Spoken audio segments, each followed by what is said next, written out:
What is going on, good people of YouTube? It is me, Chavez. I am back. I am back. We are back with another day, another player prop talk live stream here on the channel. As always, I hope this finds you doing well and in good spirits. Hope your Friday morning is going well. I hope your Thursday night went well. Hope your Thursday is going. I hope your Thursday went better than my Thursday. This week has been a struggle for sure, in terms of player props and flips. So looking to bounce back. I don't think there's anybody on the planet Earth who's in more need of a bounce back than this guy. So bit of an exaggeration, but yeah, definitely want to bounce back today. Let's get right into it. Ladies and gentlemen, the most morbid intro in YouTube live stream history. Already a few minutes into the stream, we're talking about death. 10% of the U.S. population experiences death overnight in their sleep. So not half, but 10% of the U.S. population will not experience the next day. That sucks. So if you're hearing this and seeing this, you are not one of those people unless you are a ghost. And if you are a ghost, then I'm cool with that. Regardless of being a ghost or not, hit that like button on your way in. It means a lot. Helps the channel get better every single day, bigger every single day. But hashtag blessed. I don't really throw the hashtag blessed thing around too often because I think it's overused. I think it's overused for sure. It's like, oh, on my way to work, I hit every green light, hashtag blessed. Oh, I went to Starbucks this morning and they gave me a free coffee, hashtag blessed. It's like, nah, man, you woke the fuck up. Hashtag blessed, you know. I was at the club last night and I left before it got shot up. Hashtag blessed, which is unfortunate that kind of shit happens, but wouldn't you consider yourself blessed if you missed it by a minute or two? Yeah, hashtag blessed. Shouldn't get used that often, but on a new day, definitely hashtag blessed. Definitely something I've been trying to be more mindful of, especially over this last year, in terms of just trying to be more intentional with the day, not expecting it to happen. Just trying to do more for myself every day. If you're just joining the stream, hit that like button on your way in. It means a ton. Let's get into it, ladies and gentlemen. I thought we switched it up a little bit today. I wanted to just share this with you all. This landed on me this week in terms of attitude, choosing attitude. And so a couple different things that I thought of about with this is, you know, number one, I don't really think about what my attitude is. I kind of just let my attitude be what it is, and in doing so, it gets shaped throughout the day by different things that I don't have control over. So really what I'm doing is allowing other things to tell me how to feel, how to act. And I think that's a lot of us. So past couple of days, I've been kind of setting that intention early, like what my attitude is going to be today. And what that's really done is help me stay on track. So when shit happens, when people piss me off, remember what my intention was for that day, and it keeps me on track. So today my attitude is one of taking things slow, just being more present, you know, and prioritizing presence over productivity. While I want to be productive, I also want to be present while I'm doing it and not rush through everything like it's a race. So that's my attitude for today. And so anytime something kind of derails me or tries to get me off track, I'll just be able to go back and say, remember what you talked about earlier. So attitude is everything, and you are in full control of it. Anybody who controls your attitude has control over you, and you give that power away, you need to get that shit back. So if you feel comfortable, throw the attitude, your attitude of the day in the chat, whatever you're feeling today. If not, can y'all hear that? I got a dump truck rolling through, and it's just like camping outside my window. It's gone now. That was really loud. So yeah, trying to bring a little bit more of a positive vibe to the stream. That's kind of my attitude every day. My presence is pretty positive for the most part. Not obnoxious. I'm not obnoxious. I'm not your cheerleader. I'm a pretty positive person. So try to share that with as many people as I can. And since I have a live stream, why not? Why not sign up for BETR? First time deposit match up to $250. Not official. Not a partner of the channel. However, I do play on BETR. There is my QR code. If you're watching this on your laptop, iPad, tablet, TV, scan the code. If you are watching this on your phone, probably easier for you to just click the link that's in the description about BETR, and then you can sign up that way. Really cool if you sign up today, because Luka promo is still in effect. They're running these promos pretty much every day in the playoffs. So 0.5 points promo for Luka Doncic. You take the over on that one, obviously. I'll be sharing my 2-pick in the Discord for everybody to see later on today. So if you want to tail that, you're more than welcome to. If you just want to add what I'm doing to what you're doing, you can do that as well. From personal experience, I find that it's much easier to profit and build bankroll on these 0.5 promos with just 2 picks. Not getting too cute, not getting greedy. Just run a 2-pick and just take your money. Thank you. Free money. Thank you. Very easy. So like I said, I'll be sharing my 2-pick in the Discord a little later today. Speaking of the Discord, you got 3 options in terms of signing up. 10-day pass, 1 month, and the year option. Now, I will say the only difference in these 3 is you pay less the longer you're in the Discord. So if you want to sign up with 10-day passes, be my guest. You want to do 10 every 10 days, you want to sign up, cool. Only thing about that is that you just pay more money. So at the end of the month, paying $30 for a month when you could have just paid $20 for a month, right? Doesn't make sense. So if it makes sense to you, run it that way. I have no problem. I have no problem with that, but I'm being upfront and honest with you. Just being transparent here. But 3 options. Hit me up in the Discord. DM me right there at the bottom. It's me, Chavez. Link is in the description to head on over to the Discord, learn more about the options, read a little bit more, and then when you're ready, just hit me up. Let me know, and we can get you going. Let's get going, ladies and gentlemen. We're talking player props here on the channel for today, Friday, May 24th, 2024. We talk PrizePicks, Underdog, Jock Market, BETR, Sleeper, wherever you play. We can look up your player props using the fine resources and tools over on props.cash. Been partnering up with props.cash for a good while now. Thanks 25 is my promo code. Use it, receive 25% off your first month on props.cash. If you've never used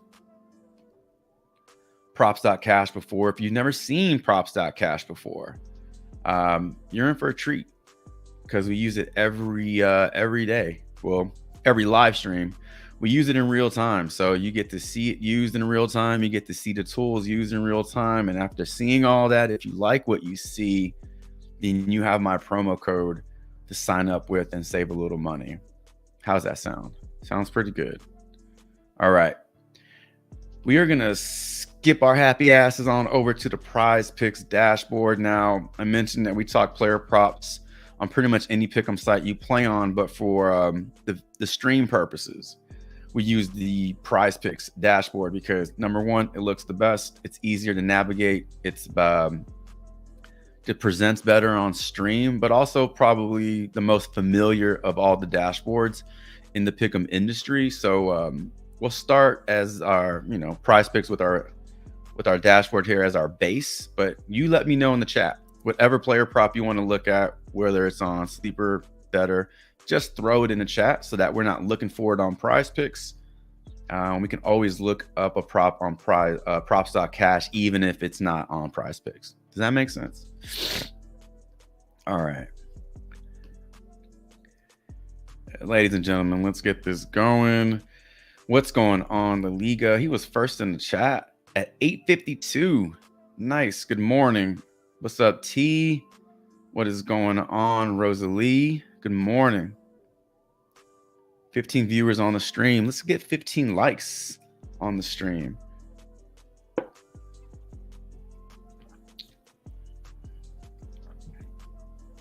Turd of the day, Carly Samuelson, WNBA points, and Shakira Austin rebounds, banning them for the rest of the season.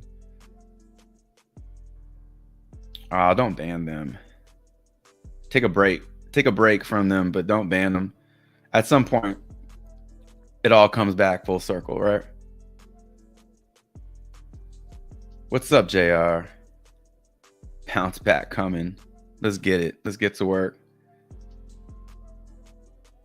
We doing the Lord's work over here. What's up, T? Yes, sir. Yes, sir. Good morning, Rosalie. Torn between PJ points and rebounds or Nas points and rebounds. Hell, I might take both. Yeah, I mean, one NBA game today, so we should be able to dig into this one with a pretty big shovel. What's going on, Zru? Good morning to you. PHX 602. What is good? Good morning to you. Is that Phoenix? Is that Pahonix? Turd of the day for JR was everybody on the Pacers not named Pascal. Man. Yeah. I'm already tired. I'm already over this series. I'm glad the Celtics are up 2-0, but I'm already over this shit. I'm already over this shit. It's not going to get any easier when it's just two teams left. It's going to get worse. So the best, the most fun, the most fun time of the NBA season, in my opinion, is that play-in first round where you have the most teams available and you just got just more options. And I talk about this all the time, as the playoffs further, your options get narrower and narrower. So thank God for baseball, WNBA, esports, tennis, PGA, whatever else, because if we just had only NBA, man, be brutal. What's going on, Israel? Good morning to you. Flex Friday. Let's cook them. Let's cook them. All right, so let's do this. I think the darling of the playoffs right now has got to be Jaden McDaniels. The way he's been playing is he's the number one option on the team. Role players at home don't know what it is, but role players at home typically have really strong games. I don't know about role players on the road. Typically, you see the superstar step up on the road. But role players at home, like Jaden McDaniels, crushing it. Maybe even go back and look throughout the course of the playoffs this season, just in previous rounds, which role players at home were cooking, and see if there's any logic to that. But I feel like role players at home really own their spot, and we see a little bit more production from them. We saw that from guys like Al Horford and Derek White in the first game.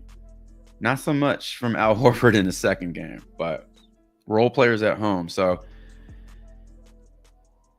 game 2, this is game 2, right? Game 2. So if you think McDaniels keeps it going, then he has quite a few props on the board, and a lot of people are already on this shit. Kyrie Irving broke our first quarter point prop streak of unders. He finally went over. He went over by 300%. He went from scoring 2 points to 14 points.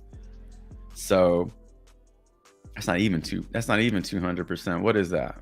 2,000%? Yeah. So I don't know if you want to go back to Kyrie and that was just a one-time thing, but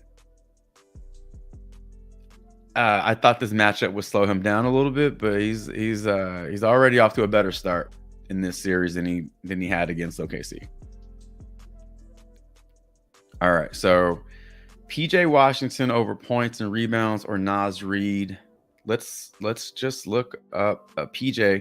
Washington, who came back down to earth. We talked about this a little bit last stream, and it happened. Now, he did score 13 points, so he did go over his point prop. But, you know, we talked about the difference in, like, the games prior to that outburst and then the games after. So he's back to where, you know, that average is in that 13, 14 point range.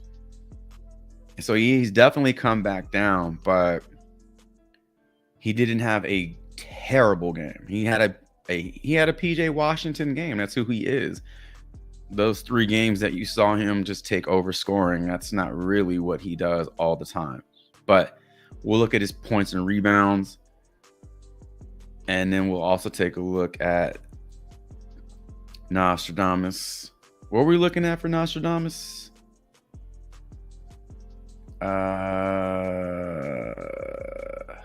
Points and rebounds, same thing for him. So on his points and rebounds, you're at 15. And we can look at Nas's threes while we're looking up everything. What's up, Dub Nation? I do like this one if it's still on the board. These get pulled off the board pretty quick.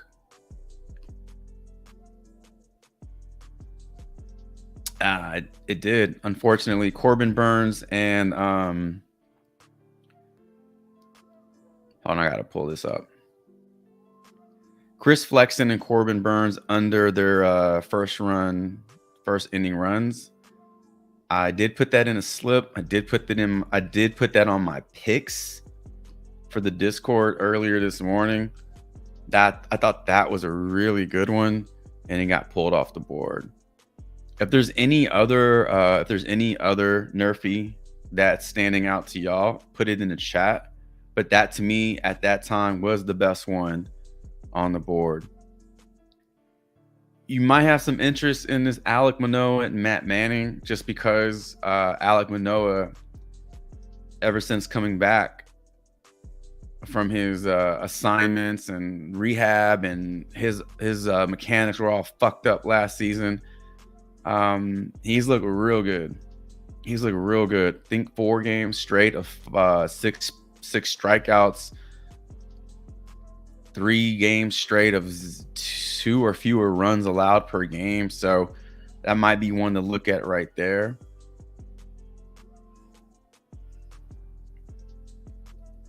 Also, Detroit, man, they strike out a lot versus righties. So I think they're 8th in the league in strikeouts versus right-handed pitching. So that might be one to look at. We could put that one on the board.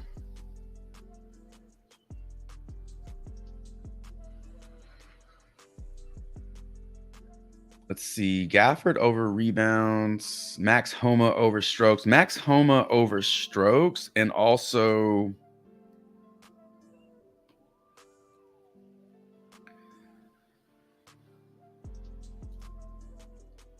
Max Homa again over strokes, and then Max Homa over birdies, because on the other pick'em sites, this is at 3.5, and they like the under on this one. This one is giving you 3. So the worst case scenario is he pushes. It's really hard for me to see.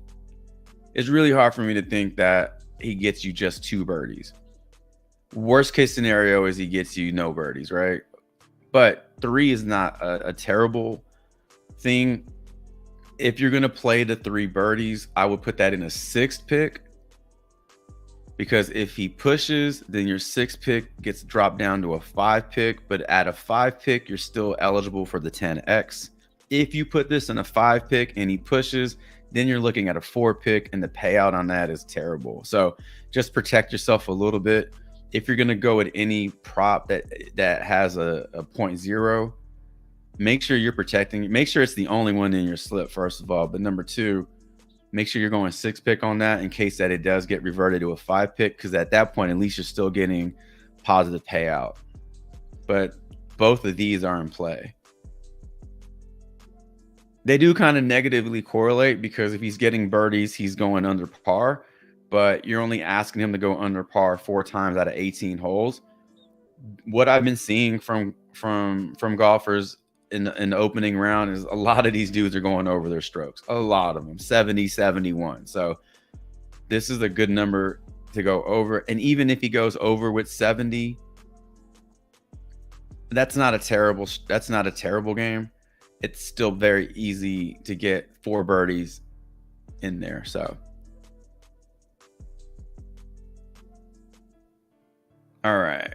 Yeah, but those two are definitely in play. What's going on, AOD? Jonah, what's going on? Good morning to you. Is Josh Green blocks and steals prop still up?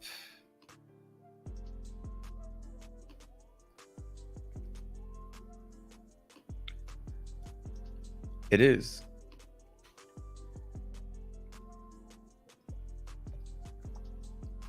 He's averaging 1 per game over his last 5. We can look at these.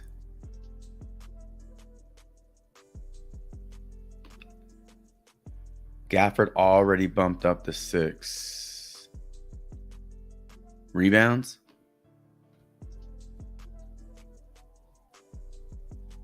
Yeah, it was sitting at 5.5 for a long time. Even at 6 is still in play because, and we can obviously look more into this, but just at a super like quick glance, none of those numbers are at 6. So he's not like landing at 6. He's going way over 6 or he's going under it. So like, it's a pretty clean break. You know, he either gets it or he doesn't get it. But if he's getting it, it's not by 1. He's getting it by 2, 3, or more. So even at 6, I think it's still in play. But this is definitely going to shift the odds more in favor of the under because those numbers move fast. All right, let's break these down real quick. We'll break down Washington, Reed, and Green, and this Manoah and Manning. We'll take a look at this one, and then we'll come back and we'll try to keep it going.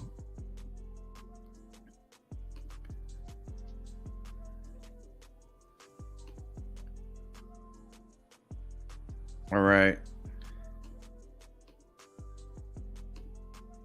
So here we are on props.cash.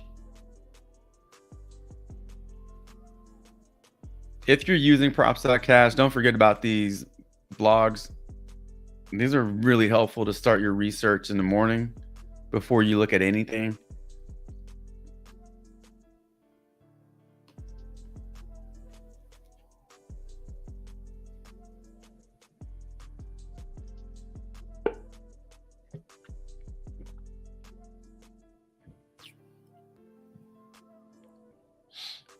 And on props.cash, if you want to look up Nerfy information, it's available to you in this drop down box. And then what you'll do is you'll just scroll down until you find the first game or whatever game you're looking at, which is the first game. So we can see that Manoah has an 8-2 away record in terms of not giving up a first inning run, and Matt Manning is 5-1 at home. So you're getting pretty good records from these two starting pitchers. There's a 54% implied probability that this one stays under Nerfy. However, we don't have any odds on this one. The Corbin Burns, Chris Flexen one was the one I mentioned earlier today. It's giving you the best implied odds or probability, and also some fairly decent odds at -128 for that over. But we can definitely look at each individual pitcher and just look at what they're projected for. Matt Manning is projected for basically 4 strikeouts. He's projected to go roughly 5 2/3 innings. Projected to give up 3 earned runs. If this dude doesn't get hit up in the first inning, that's really all you care about. Is you just don't want him to get hit up in the first inning. He can give up as many runs as he wants in the second inning, as long as he's able to stay under for the first 3 outs. We're good. But yeah, this does not look good. I don't know. I don't know when those runs are taking place, though.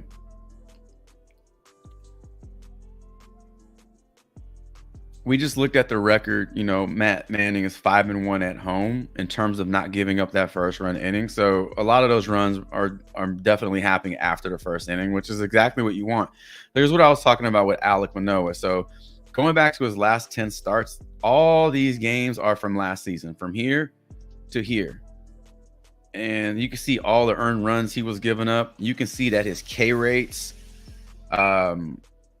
here were okay, but man, the earned runs, he was getting just destroyed. And that is one of the reasons they optioned him out, and he just didn't he didn't come back. I think he tried to come back last season, it just was bad. But since returning this season, Manoah has had 3 starts. He's gone 12 innings, 7-7. In those 3 games, Manoah has 6 strikeouts, and 7. And in those 3 games, he did get beat up by the Nationals, but then follow that up with 2 back-to-back starts of 0 earned runs. So I don't know how sustainable this is, but I feel like whatever he was working on is working out. So continue to ride this out.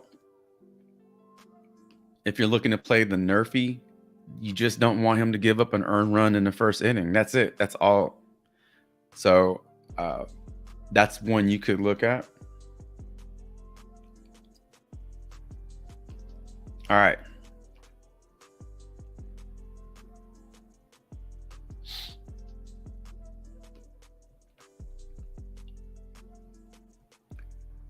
Naz Reid, points and rebounds, I think sitting at 15 on PrizePicks. This one got bumped up from 14.5. At 14.5, it was getting positive odds on FanDuel, DraftKings, and Caesars. At 15.5, BetMGM has this at -110 to the under, but at 15, you're probably looking at like flipped, maybe 110 to the over, plus 100 to the under. It's hard to say. There's not that big of a difference in terms of production between 14.5 and 15, because it's mathematically impossible for a player to land on 14.5. You've never seen a player in the game with 14.5 points and rebounds. So it has to be a whole number. So at 14.5, he's going to get 15 based off those odds. Now at 15, he now needs 16 to get the over, but he also can get you a push, which he's done in 2 out of his last 5 playoff games. 2 overs, 2 push, and 1 under. 3 straight games versus Dallas where he's gotten you 20 or more. In those games, his minutes have not actually increased. In fact, they've decreased. So going back to the regular season, you can see that he is giving you 27, 26, and in his first playoff game, 24 minutes, and he was still able to match what he did in the previous game. So it's not like he's getting a bigger role, and that's why he's getting you more production. Rudy Gobert, Karl Anthony Towns did not have the best games, but we've seen him put up numbers with those 2 guys having good games. His success is not a result of their struggle. That's not the case with him. His role is completely baked into that offense. So when he's in the game, he's in the game. It's not, playing third, fourth fiddle. He's in the game to score. So I don't see a reason why this stops. I don't really think the Mavericks are super focused on, we got to stop Naz Reid. I mean, you let Naz Reid do what he do. You focus on stopping other guys. I think Naz Reid is fine in this game. Even at 15, if you play the over on this one, if you have the resources to find this on a different pick'em site or a book, I say play it at 14.5 before 15, but then this is your next best option.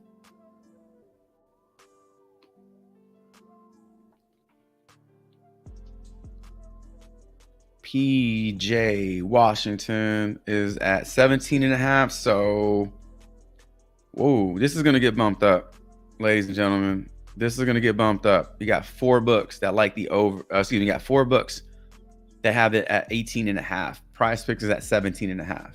You know what PrizePicks does. They're going to bump it. So play it. Play it. At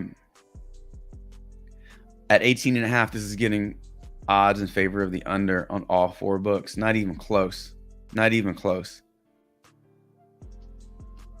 17.5 PR. He's gone over in literally 5 straight, every game versus Minnesota. Over his last 5 games in the playoffs, he's gone over in 4 out of 5. So even with him coming back down to earth a little bit, right, from this is kind of like what you expect. This is normal production for PJ. So now we're seeing this range where like his old floor is no longer a thing. His new floor is in that 20 range because we have a new ceiling. So his ceiling gets higher, his floor gets a little higher as well.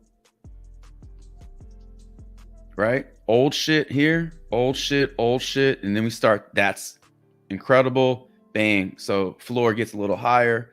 I'm not saying his ceiling goes up from here, but now we have a playoff range.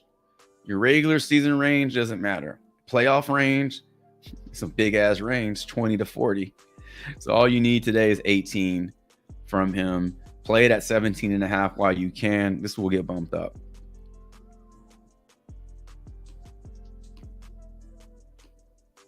I totally forgot that my apartment management is sending in like workers to like do something today. So I may have to pause the stream for a minute or two to let them in. But hopefully I can get through the stream before that happens. They never tell you what time. They're just like, on this day between these hours. Like, come on, man. Help me out. Josh Green, looking at his blocks and steals. Minus 120 to go over, minus 110 to go under. He's gone over in 5 straight, 7 out of his last 10. So he's done this pretty consistently in all 3 rounds. Clippers, 3 games against OKC. Oh, wait, hold on. 1, 2, 3, 4 games against OKC. So he's literally done this in every single round. This isn't like, oh, he only plays this team well. This is what happens. He's just doing it.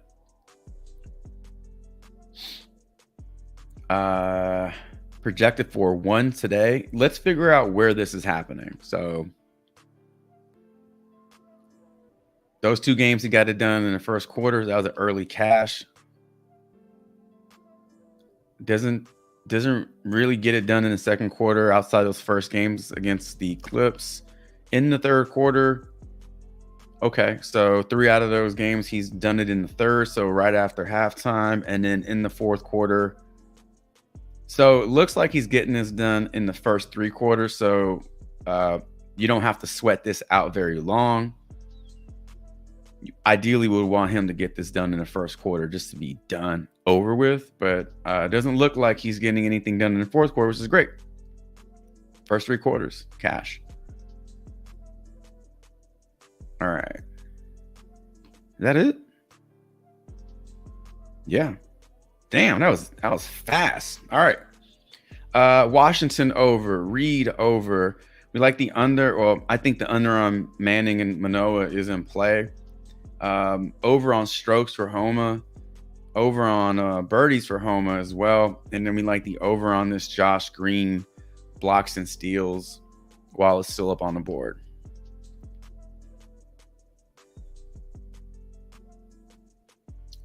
What's up, Vibes? Good morning. Have we looked at Lively rebounds and assists? No, we have not. That got bumped up to 8, but I still like it at 8 because I think other sites have it at 8.5. Is Caitlin Clark going off today? I don't know.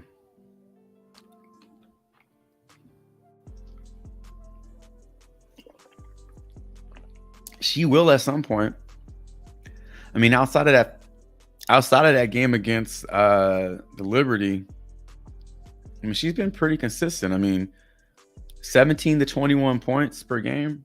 That's pretty consistent. This shit ain't Iowa anymore, man. So those 40, 50 point games won't happen very often her rookie year, but I'm sure at some point she'll pop off. It's just going to happen. But this is pretty consistent. This is really good too. Just because it's easy to look at these numbers and just and kind of build your own ranges, you know. She's gone over, 17 in 4 out of 5 games, but then it's like she struggles to get over that 20, so 22 seems to be her wall right now. And then at some point she'll break through that wall. And then here comes a new floor, right? It's like the stock market. You're waiting for that stock to kind of break through that resistance, that barrier, and then once it crosses that hump, then here comes the new floor and the new ceiling. So at some point, 22 will be her floor and her new ceiling will be 25, 26. But while we can get this, this is pretty favorable for the over. She also has to make shots. So she can't turn the ball over 10 times and she can't go 0 for 10 from 3. Indy versus LA both got terrible defenses. They're going to let it fly. Jonah. Aaliyah Boston is still at 8.5 rebounds. I like the under, but I don't know her matchup against the Sparks. Yeah, Aaliyah Boston is still trending for the under when you look at her odds. It's pretty bad right there. I mean, these are brutal matchups, right? Against New York, even Connecticut. She almost got it done, but almost ain't getting it done. Those are 2, 3. I mean, shit, man. Her first 4 games, man. And then she gets to play the Sparks. Oh, they take it off the board? No, they didn't. Okay. Whoo. All right. So that's one you can look at. Let's see.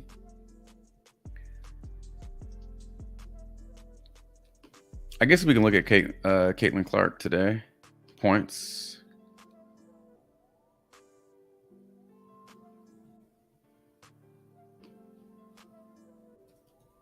Hamby?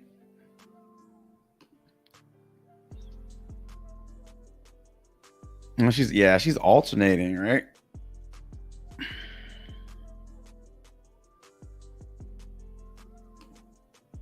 De'Erica Hamby. Derek Jones over points or PR. I like them both. And then Kyrie rebounds and assist.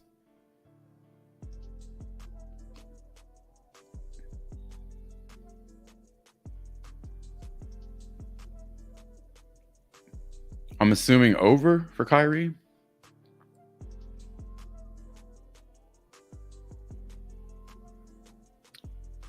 And Derek Jones.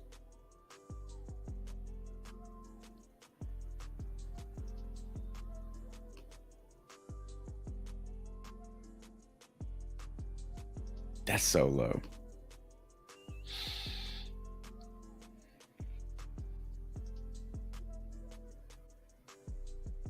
All right. We'll look up Lively and Jones in the same. Oh, Lively, Jones, and Kyrie, and then we'll go to. We'll check out Boston. All 3 of these. All 3. Okay. Is there only one WNBA game today? That makes it easy.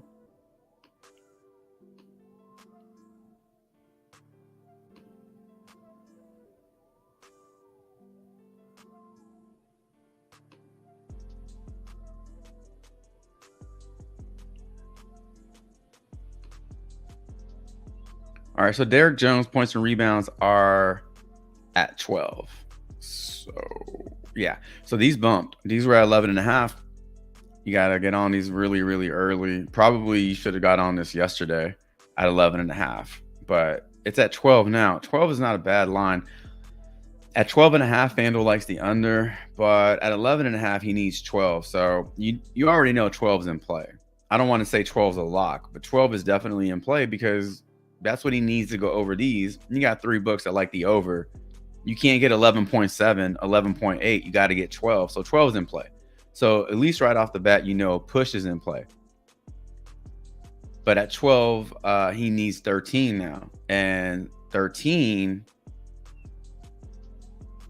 you're getting the odds minus 122 to go under, because at 12.5, he needs 13. So that's the closest line we got right now. In 4 straight games, he's giving you a push. In 5 out of his last 6, he's giving you overs. For the most part, he's giving you overs on this one. His head-to-head matchup with the Wolves has been pretty good. 4 out of his last 6, but 3 straight of not going under. If you want to look at his projection today, it's projected for 16 points and rebounds. That to me is not that crazy of a projection. You don't need 16 from him today. You'll gladly take 13. But this range here, I think these 2 games are, a little bit of an outlier. Was Luka in? Was Kyrie in? Like was somebody injured in those games? We don't know just by looking at that. But I say 12 to 16 is a fair range. I think to expect 20 to 26 from him game in and game out is not fair. That's just not who he is. But 12 to 16 is I think it's very reasonable. No, I think it's very probable, not reasonable. Probable.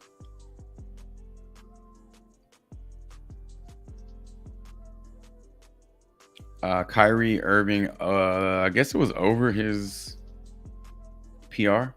RA. All right.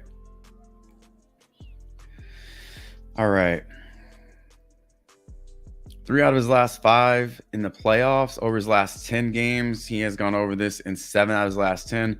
Even in those games where he was struggling to score over his point prop. Now, he wasn't having terrible games in all these games. I mean, a few of them, they were pretty bad. But it's hard to say 20 points is a bad game. It's just not good enough to go over that line.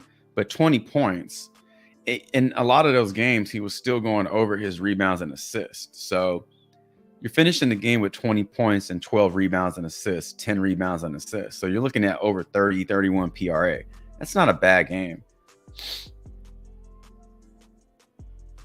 So today, 8.5.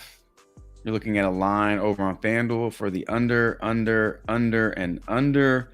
Caesars is the only book giving you over 130 for that under, while BetMGM, DraftKings, and FanDuel are just a little closer in their lines. This is only separated by 4, separated by 2, separated by 10. So,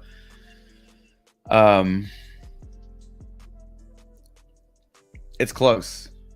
His projection today, I think, is at 9. So 9.16.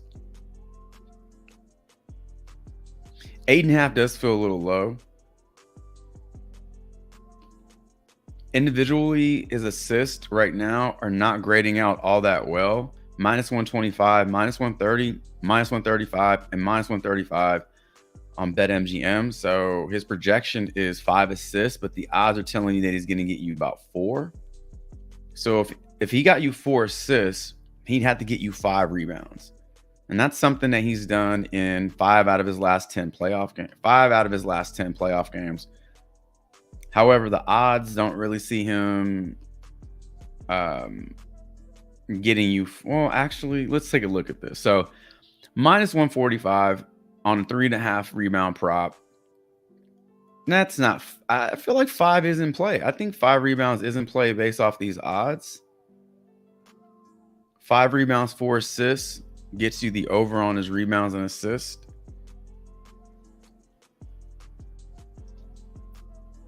I don't think 5 is out of range. Now, I wouldn't go out of my way to play it at 4.5. If you can find it at 3.5, that's a pretty good line.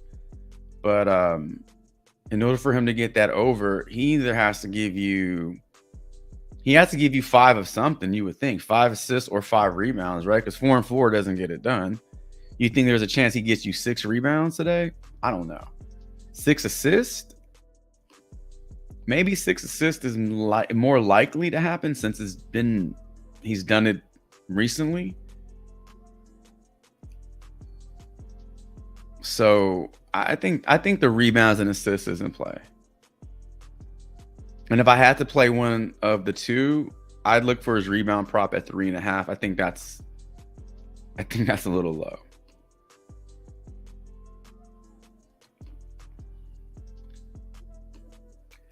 Derek Lively rebounds and assists was sitting at 7.5 at -160. I don't even know if it made it to PrizePicks at 7.5. It's possible they just put it on the board at 8. They just skipped that 7.5 and this went right to 8. But at 7.5, that one was getting way too much juice for the over. So only a matter of time before they bumped it up. Now it's at 8, not 8.5. So I like it at 8 because he's only gone under 8 in 3 games. Now his numbers against the Wolves, those 2 games going into this last playoff game were pretty pedestrian. It's very important that we look at when these 2 games were played. I mean, these 2 games were played at the beginning of the year. So you're 2.5 months into the season as a rookie. Your role is really not solidified. There's a lot of shit that still needs to gel in that rotation. There's a big difference between a December game and a June game, a May game. A lot changes. So his minutes were even up in this one. So now he's just playing a little bit more efficiently. In less minutes, he did more. So you like to see that. At 8, it's not a big number. At 7.5, you're getting -160 to go over 7.5. That's not telling you he's going to get you 8. It's closer to 9. I mean, that's crazy odds. Now, to expect 14, I don't know about that, but he only needs 9. At the very minimum, he needs 8 to not kill your slip, but 9 will get you the over. I think that's very doable for him. I thought that the front court in Minnesota would give him trouble. We didn't really see that in game 1.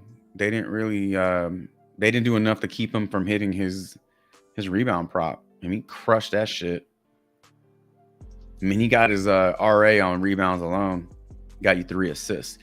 If you're gonna get a center that's averaging 2 to 3 assists per game, I mean, that RA looks real good. Because now you know he doesn't have to just rely on rebounds. And his rebound prop today is what? If his rebound prop is 7.5 and he has a rebound and assist prop at 8, go with the rebounds and assists at 8 because he can possibly do that on rebounds alone and it gives you the upside of the assist. I don't know why you would go with the rebounds alone with such a close line. So I think the rebounds and assists is the best play for that out of those 2. All right. WNBA players, hit the like button on your way in. If you are just joining the stream, we are into round 2 of player prop breakdowns. We're about to look up some WNBA players. We'll take a look at Caitlin Clark's point prop today of 20.5. DraftKings likes the over. Fliff likes the over. Bovada likes the over. Look at all these books. Holy shit. Caesars 2, 3, 4, 5, 6, 7, 8, 9 books have action on this prop because it's Caitlin Clark. 3 out of those 9 like the over. She's gone over this line in 2 out of the last 5 games. She is projected for just 16 points. Are these numbers accurate? Sparks only allowing 81 points per game. Points in the paint, they're 9th in the NBA in points allowed in the paint.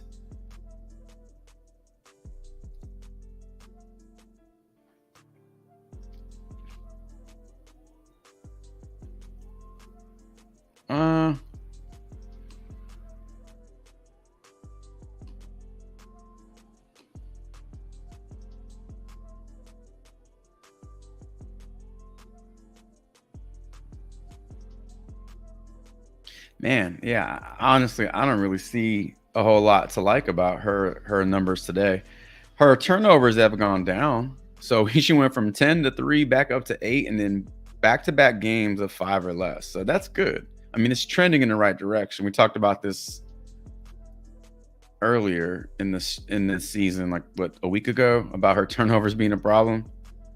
So I mean, she's gonna turn the ball over a lot, but 10 is a lot for everything. That's way too much. 5 is you can live with 5. I don't know. Maybe look at her fantasy points when they get dropped, because collectively she might be able to put together a nice game if she can consistently give you steals and blocks but keep the turnovers low. Like 3 turnovers with 2 steals and blocks, that's a +3. She goes out there and gets you 19 points. That's 22. 5 rebounds. That's 28. And then maybe 6 assists. That's 37 fantasy points in that 36 fantasy point range.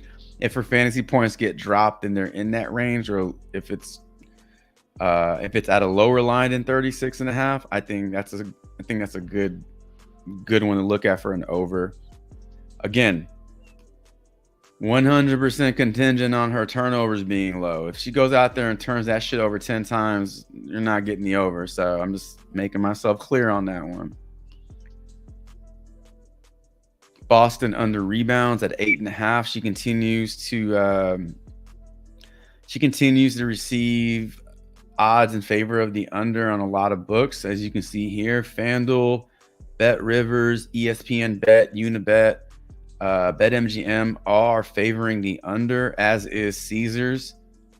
5 straight games of going under, but the first 4 games of the year, first 1, 2, 3, 4, Connecticut and New York, just, she's probably tired of seeing these fucking teams. I mean, there's only like 8 teams in the WNBA, so like they play each other like 14 times a year. But now they get to play the Sparks. Nice change of pace, nice scenery. Maybe it does a little good for her. Her numbers against the Sparks, historically, not the best. 1 out of 3. However, I mean, something had to be going on in those games. 26, 32, 20, 27 minutes there. Minutes are low. She's averaging 29 in those games. To start the year off, she's averaging 20. That was a bad game. 20. Outside of that game, 29, 30, 33, and 30. So, I mean, you could take a shot on her rebounds for the over.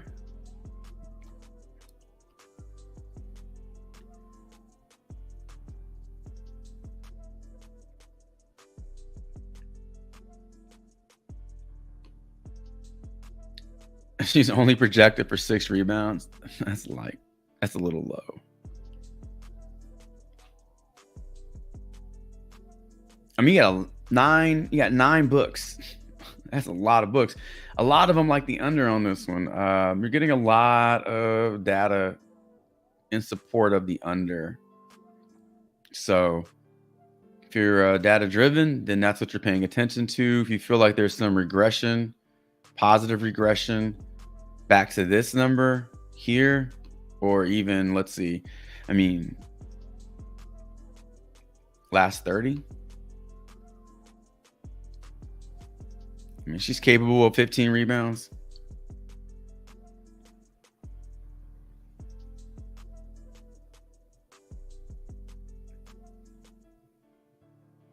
Yeah, this one's stickier than I thought it'd be. This one doesn't really feel like either or. So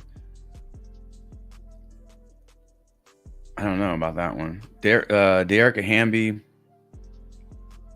Maybe she's the reason why Aaliyah Boston's not projected for higher rebounding numbers. Over her last 5 games, 1, 2, 3 this season, 41 rebounds in 3 games, which is roughly what? 14 per game. Her low in those 3 games is basically Aaliyah Boston's ceiling in those 3 games. So quite the flip. 10.5 rebounds, over. A lot of even, like minus 115. There's another over. I'm not saying you have to play the over on Hamby's rebounds, but what I am saying is that if she's continuously bringing boards down at the 14-15 range, it makes it kind of hard for somebody on the other side to hit their line. So maybe based off this, it does give you more confidence to take the under on Aaliyah Boston. Maybe that makes sense. She is projected for 11 rebounds today, so she is projected for the over, and you are getting like 4 books that like the over, 5 books that like the over as well. So that's one that you can look at.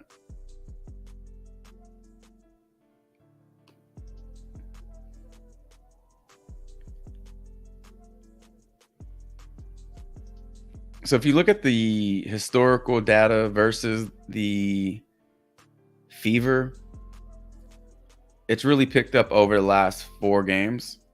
And I think that's correlated with the minutes increase, where you're seeing the minutes are a little low. And then there's nice consistency being built here. Even in these games where she's not getting 37, 38 minutes, she's still well over 30. She's averaging over 30 in those 2 games.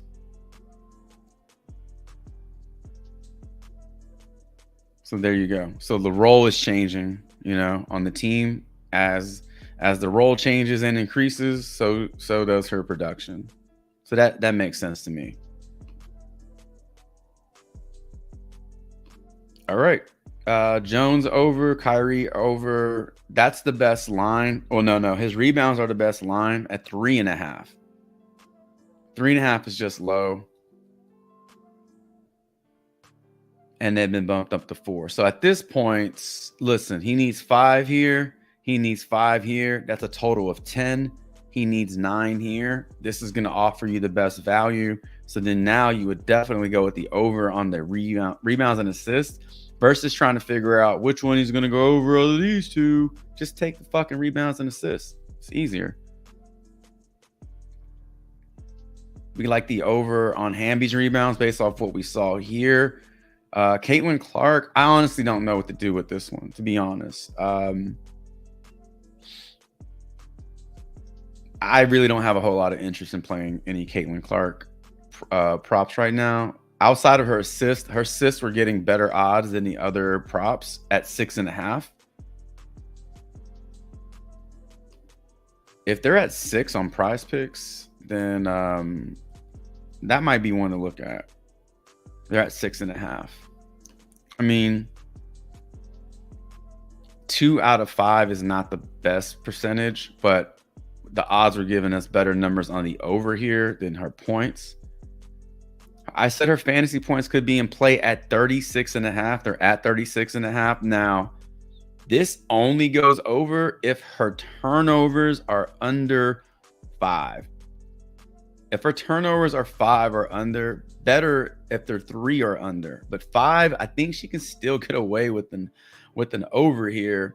If she gives you 20 points, 6 assists, 5 rebounds, 2 to 3 steals and blocks, turnovers under, she has a shot. If you don't like any of these, just stay away from them. I'm not trying to convince you to play any Caitlin Clark props, but if you think the 20.5 is too low, then at some point this will probably be the lowest line that you'll see for her. It's probably going to get higher and higher as she gets more adjusted to the league. And then we couldn't really figure out why Boston's rebounds were low. I mean, we had the numbers to back it up, but the schedule for her has been really bad. And then after looking at Hamby's numbers and what she's been doing, it does make sense why the books are not high on Boston. So it does give you more reason to take the under on her rebounds. So there it is. There's another 5 right there on the stream.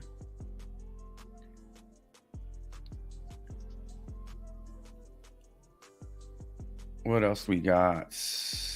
What's up, Steven? Good morning, man. How's the new gig?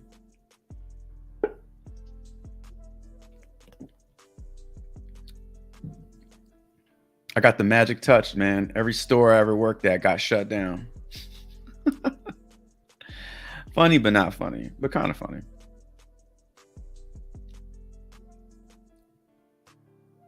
Let's see.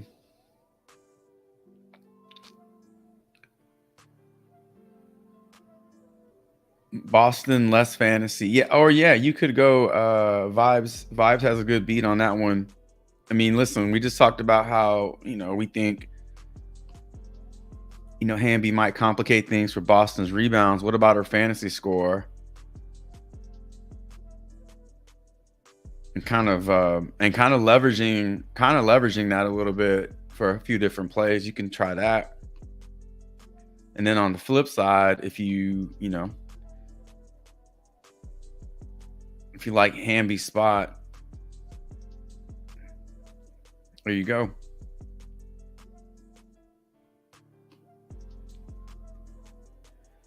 Anthony said, such a bad beat yesterday with Diane and Taurasi fantasy score. Can't believe the coach put her in at the end of the game. Oh, that's those situations. Those suck, man. I hate those. So scripted with the injuries to Copper and Mystics making a late run.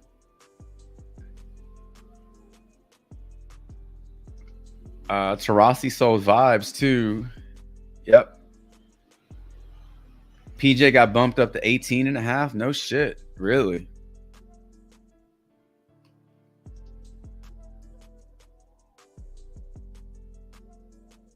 Well, listen, at this point for PJ Washington, I would just play the over on his PRA, because at 18.5, he needs 19.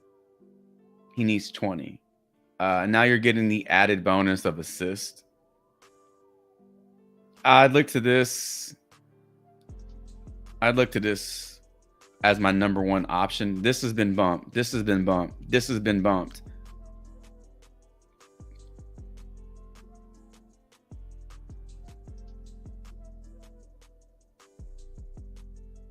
Maybe McDaniels and PJ Washington combo prop if you like the, what the fuck just happened? If you like the over on his points, or even if you feel he gets you 12, well, 12, I don't know. At 12, now you're asking McDaniels to get you 13. If you think McDaniels goes off today,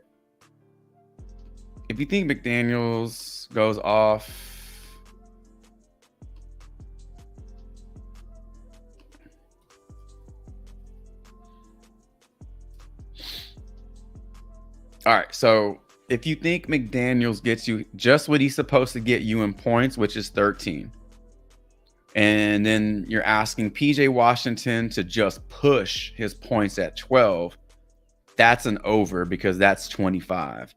If PJ Washington happens to give you any more than 12, then that should be a really strong over. Unless McDaniels completely comes out and does nothing and just has a really bad game, that 24.5 looks like a value to me, because you look at the individual lines. McDaniels points,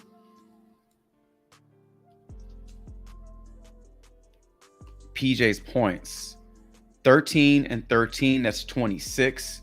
That's what he needs. 12 isn't an over. 13 is the over.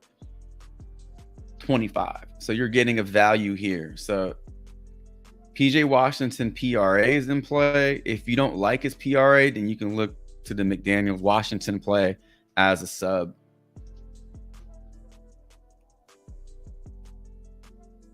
But to me, it really doesn't make a ton of sense to take this at a bumped line with one less category compared to this line with all three that you can use to go over. Ooh, Mike Conley at 2.5 threes today.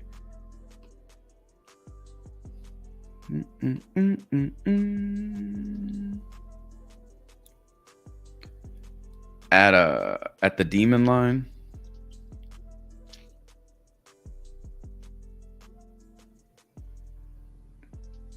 He doesn't have a normal line. Nope. Nas Reed is the only. Well, Jason Tatum, but that's not till tomorrow.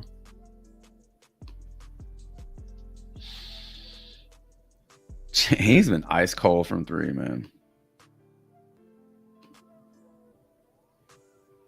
I think we see a nice little bounce back spot from Horford tomorrow.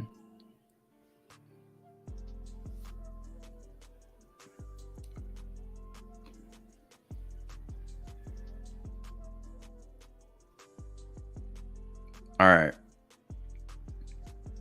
Oh yeah. So Mike Conley under PRA, I do like at 20.5. I do like that one. Yeah, boom. We like well, Chris Flexen and Corbin Burns are not available anymore, but that's one that I locked in earlier this morning. It's also one that I shared with my premium members in the Discord earlier this morning. Last time I checked, yeah, it's been removed from the board. So yeah, that one at that time was the best line.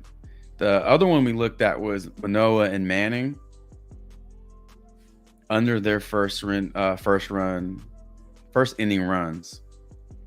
And honestly, I haven't looked at any of these other ones.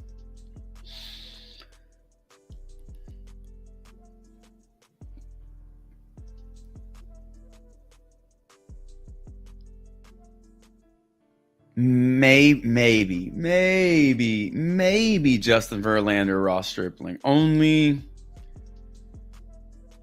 Only because it's taken the Astros offense a little longer to cook this season. So, I mean, they're not coming out and just crushing like we saw them do last season. I would have to dig into that one a little bit more. I don't want to do that right now. But the one that we did look at earlier was Manoa and Manning as an alternate to Flexen and Burns.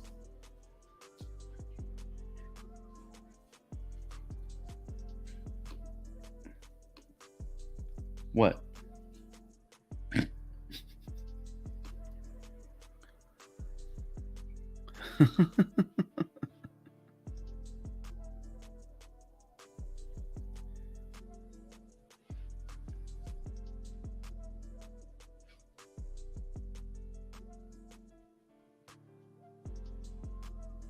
All right, what else we got? Anthony Edwards under 12.5 RA.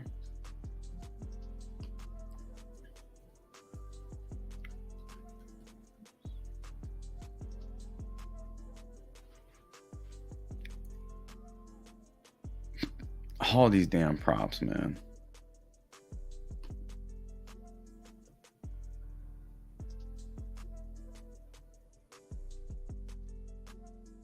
Back-to-back games, 3 out of 5. What did he score in those games?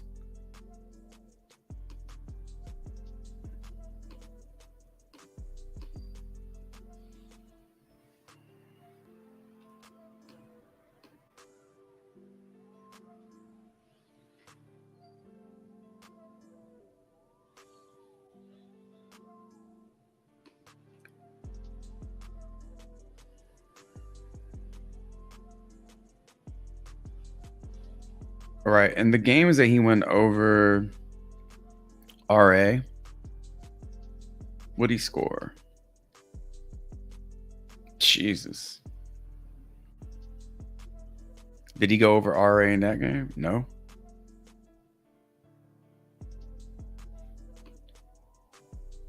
That's so funny. It's like he only does he does one or the other. He goes over RA or he goes over points. At least in these 5 games. In his last 10, those 3 he went over points. Or at least in those 2 he went over points and rebounds and assists. That was against Phoenix. Obviously the matchups are tougher. OKC, tougher matchup than Phoenix. Minnesota, or excuse me, well, actually Dallas is not. Would you say Dallas is a tougher matchup than Phoenix? I would. Just with like the addition of Gafford and Washington and the link they have now in the front court. I think Phoenix is fucking washed, man. They're Beal's past his prime.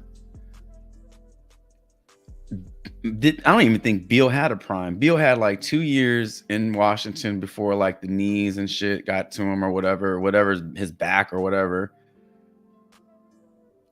Durant definitely had a prime, but he's no longer in it. And poor Devin Booker is just sitting there wasting away, man. I bet you Ayton is like, thank God I'm out of Phoenix. Now I get to live it up in the Pacific Northwest with the sun setting at 3 p.m. every day. Yeah, I think the under on Edward, if you feel like if you got a beat on whether or not he's gonna like have a good scoring game, because I'm trying to make a case for him doing both. Oh, he can score and get rebounds and assists, but outside of a handful, man, 3 games in the playoffs where he's done that, every other game he's either gone over points or over rebounds and assists, but not both. Even looking at his projections today, he's projected to get you the over on his rebounds and assists, but the under on his points. So even the projections are shifting one way versus, you know, having him fill up each category. Now, collectively, PRA could be in play, not based off these projections, but just, you know, if he gets you 13 rebounds and assists, he would have to get you 26 points. How about that? How about we look at games where he went over points and PRA, if there is such a thing. So in the playoffs, let's just do playoffs.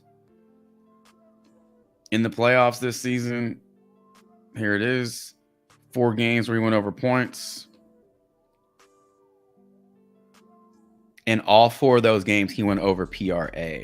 So maybe if you like the over on his points, you can correlate the over on his PRA.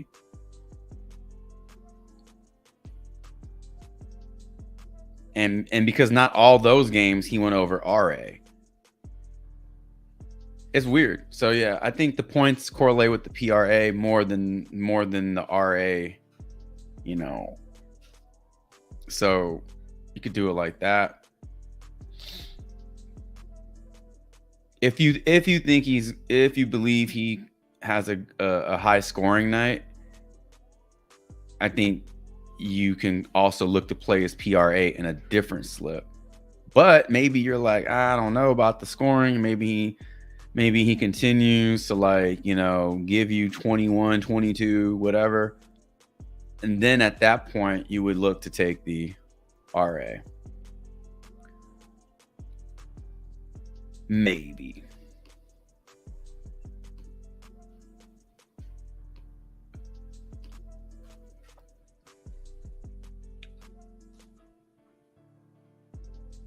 You think that's what it is?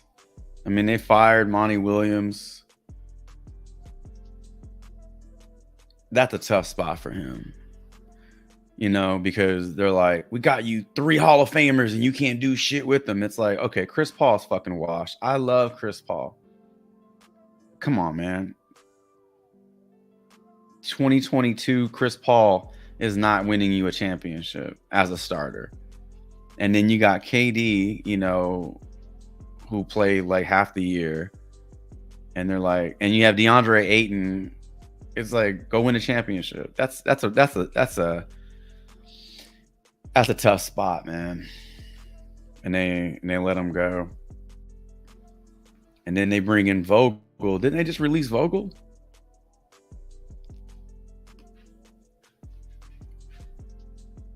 PME has high odds for under birdies for both Collins and Tony.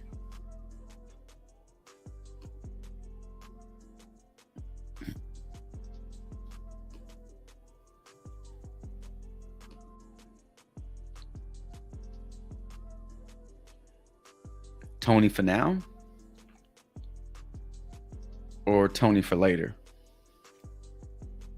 Who's Collins? Oh, Colin Morikawa?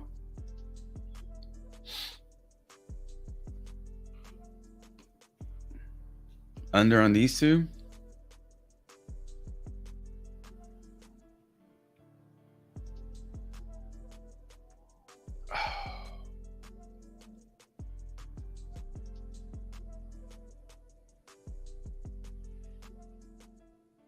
Yeah, you could. I mean, I haven't dug into the birdie props. The one that we talked about earlier was Max Homa over his birdie prop. We also like the over on Max Homa strokes at 770 or 69. Yeah, right there. There you go.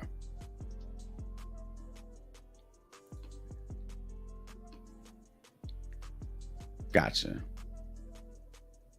Yeah. Yeah, making slips is fun. With all these different sports, like your slips should be pretty diverse. Like literally I can just throw a slip in here based off what we talked about throughout the stream and feel pretty decent about it. Didn't they just bump their shit up from 33.5?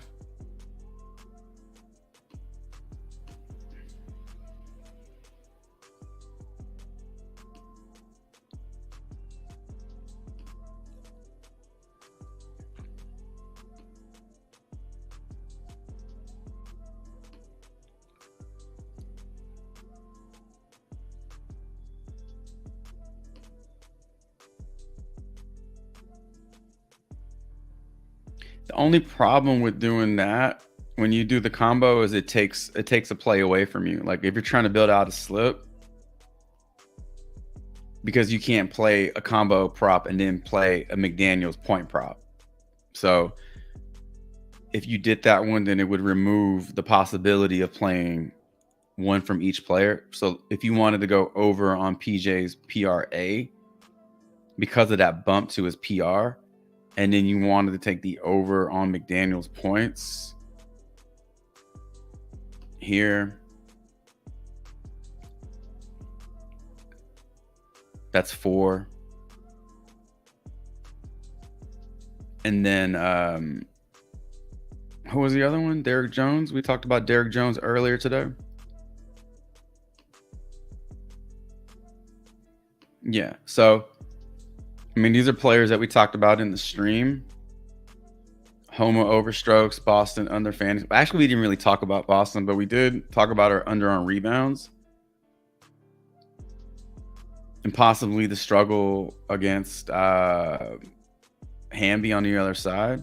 So maybe the tough schedule continues for her. You know, she had back-to-back games against the Liberty and the Connecticut Sun, and now she gets the you know, the Sparks with Hamby on the other side.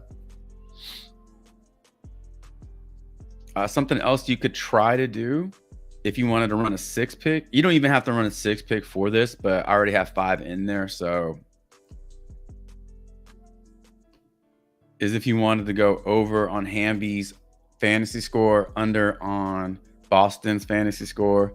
We go over on PJ Washington PRA, over on McDaniels. That's a 6-pick. We could take out McDaniels. We could take out PJ Washington, and then we can put in the points combo, which I really like this one.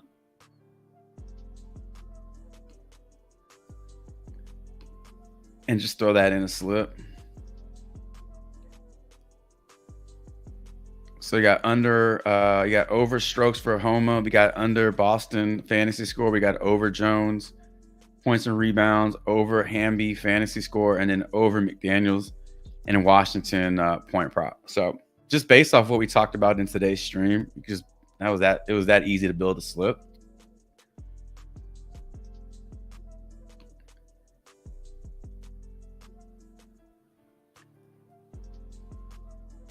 I'll share that in the Discord for everybody if you want to tell that.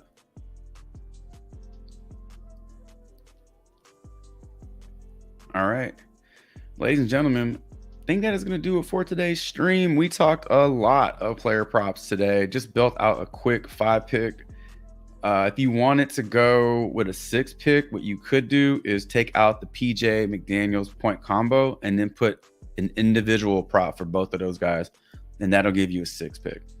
But 5 picks, I cannot tell you how many times I've burned myself by playing 6 picks with that extra pick, that last pick being the one that doesn't hit. The first 5 clean sweep, and then you go 5 or 6. That is probably one of the more painful sells, painful chalks that you can come across, is that one last pick. It's terrible. So there is some value in the 5 picks. I know it doesn't give you as much payout, but it does build your bankroll up fast, and there's nothing wrong with a 10x. So you can even put more entry on a 5 pick. So if you're only putting $5 on a 6 pick, you could put 10 on a 5 pick. You could put 15 on a 5 pick. You know, since the payout is a little less, you can also do it like that. But we're gonna roll with that 5 pick for today's slip, and I'll share that in the Discord. But that is it. If you stuck around this long, appreciate the support and the extended view. Consider subbing up to the channel. It means a ton. Helps the channel get bigger every day. Hit the like button on your way out if you didn't do it on your way in, and make sure the notification icon is turned on so you don't miss out on future content like tomorrow's live stream, where we will be going live at 8:50 a.m. on a Saturday morning. So appreciate it if you were able to join that. We'll talk player props, more player props. We'll talk results from today. Hopefully we got some good things to talk about tomorrow morning on the live stream. We covered roughly 3 rounds of player props today.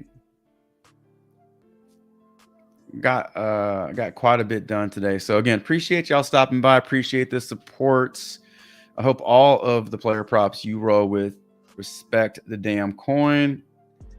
We'll be back tomorrow morning with another live stream. I'll let the beat roll a little bit for you all. And until tomorrow's live stream, Chavez is out.